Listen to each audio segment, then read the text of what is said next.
It's so funny because some of the things that you said that you enjoy about specifically like rewatching an older James Bond movie for the tropes, for me, destroyed this movie. For one thing, it's things that don't fit, like the way, spoiler alert for Moonraker, y'all.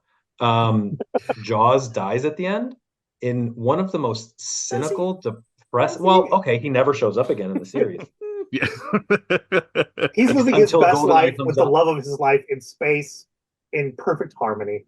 He had Except, effectively died at the end of the previous movie, The Spy Who Loved Me, as well, well. he also died in Yeah. the beginning of this movie. But I think It's like that's a kind Tom of and the joke. Jerry thing for him in this whole movie with him and Bond going back and forth with these Very weird. cartoonish.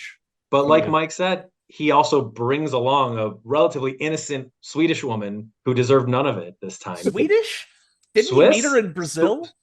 No, she's definitely Swiss. I'm pretty sure I that don't- that I think that I person was don't. I Swiss. don't know. He met her in Rio de Janeiro. She She never says a word. what I'm talking about, because in the beginning of the movie, they also say that the plane taking the Moonraker has just entered or just left English airspace, but crashes in the Yukon. So that's great. I just found the killing of Jaws' girlfriend very mean, especially since Bond had just said they're going to be fine. They were not fine. Sure. Only 100 miles or so to reentry. Brutal. But also things like I also quite liked the Doberman scene, but thought it felt very jarring that, and this happens all the time in older Bond movies, especially that Bond had used this woman for the information he needed and then left her to die.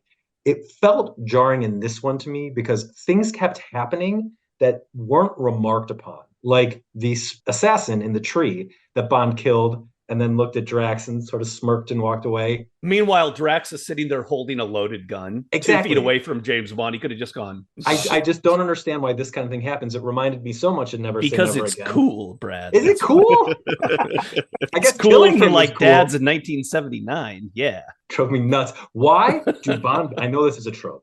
Why do Bond villains just let Bond hang out?